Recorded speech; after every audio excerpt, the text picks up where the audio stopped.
Tinapay mula sa langit.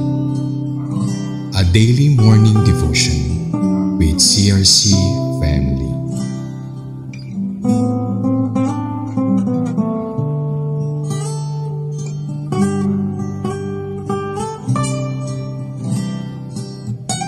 Praise God. A blessed morning mga kapatid. Ako po si Pastor Marvin Olindayo from CRC Antipolo. For this morning, samahan niyo po kami sa ating programang Tinapay mula sa langit. Ang pang-araw-araw po nating devotion sa salita ng Panginoon. Ngayong umaga ay matutunghayan po natin ang mensahe ng Panginoon sa kanyang salita sa Deuteronomy 5 verse 20. Ito po ay may pamagat na the 9th commandment forbidding lying, especially as legal testimony. Ngunit bago po tayo magpatuloy, tayo po ay dumako muna sa maikling panalangin. Praise God.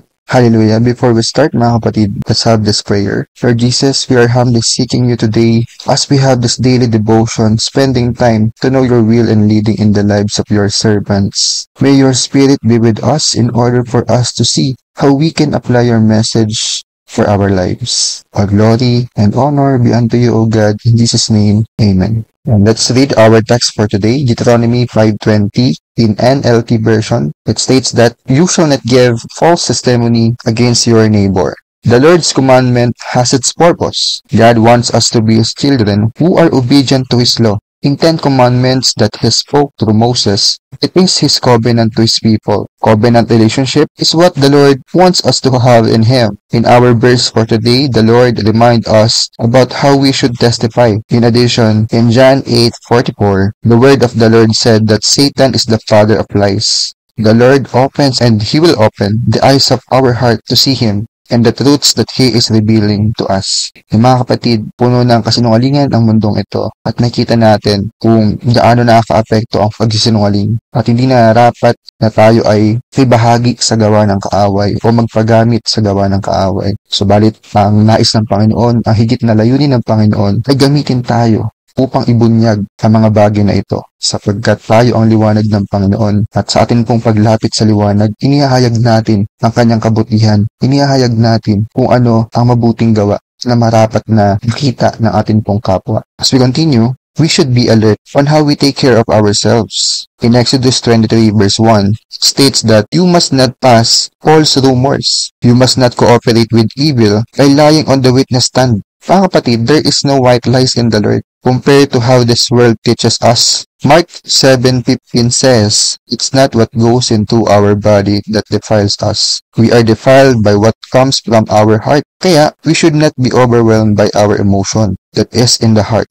Out of much pressure, we may testify falsely. Guard our heart above anything else. Love our neighbor, even our enemy, as He commands us. And tunay nga na talagang napakahirap mamuhay sapagkat tayo man din ay mayroong emosyon. Tayo man din ay mayroong saloobin. At maaaring makaapekto ito sa kung paano tayo mag-react sa mga sitwasyon sa paligid po natin. Kaya't napaka-importante ang higit na pagtingin sa kapwa more than sa atin pong mga sarili upang malaman natin kung paano tayo makikibagay, kung paano tayo makikisalamuha nang hindi po naapektuhan ang ating relasyon sa Panginoon. So take note on how we should interact with our surroundings, especially sa atin pong mga kapatid sa pananampalataya. For our last reminder, according to His message of truth, Ephesians 4:29 states, don't use foul or abusive language. Let everything you say be good and helpful, so that your words will be an encouragement to those who hear them. Salamat sa Panginoon sa kanya pong salita sa Ephesians. He is telling us na talagang pag-ingatan natin sapagkat ang salita ay higit na masakit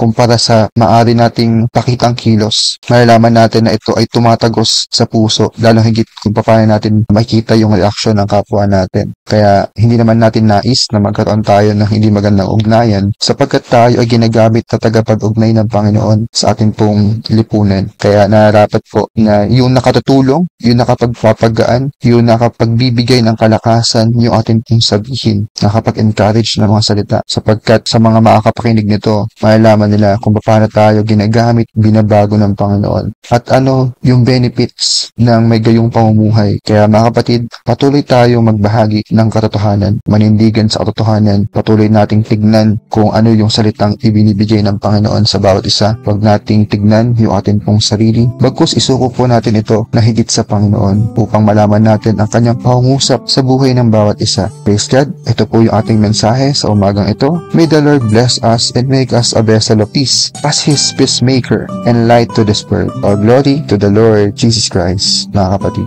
Hallelujah. Muli, salamat sa Panginoon. Salamat din po sa pakikibahagi sa ating programa. Lagi po nating pagnilayan ang salita ng Diyos mula sa ating puso dahil lubos na magkakaroon tayo ng kaunawaan dito. Muli po ninyo kaming samahan bukas sa pagninilay natin sa kanyang salita sa programang Tinapay Mula sa Langit. Malaya po ninyong i-share ang video na ito upang kayo rin ay maging pagpapala sa iba. Pagpalain po tayong lahat. Magandang umaga sa bawat isa. At mga kapatid, bago po tayo magtapos, nais ko pong saglit po tayong pumikit at magkaroon ng panalangin. Hallelujah. Dakilang Diyos, nagpapasalamat po kami sa iyo pong paggabay sa bawat isa. Tunay nga, Panginoon, na marapat namin gamitin ang iyo pong kalakasan, ang iyo pong ibinibigay na kapangyarihan sa bawat isa, binibigay na pagkakataon upang ibahagi ang katotohanan. At wag po kaming magpagamit sa kaaway tungkol sa pagbabahagi ng hindi magandang mga salita, ng hindi magandang kaisipan. Gayun din, Panginoon, sa amin pong lipunan, ito'y puno ng kasinungalingan, Panginoon. Kaya nawa ay patuloy mong bigyan ng kalinawan ng bawat isa, bigyan mong kaliwanagan ang puso ng bawat isa upang ang maramdaman namin ay ang higit mong pag-ibig.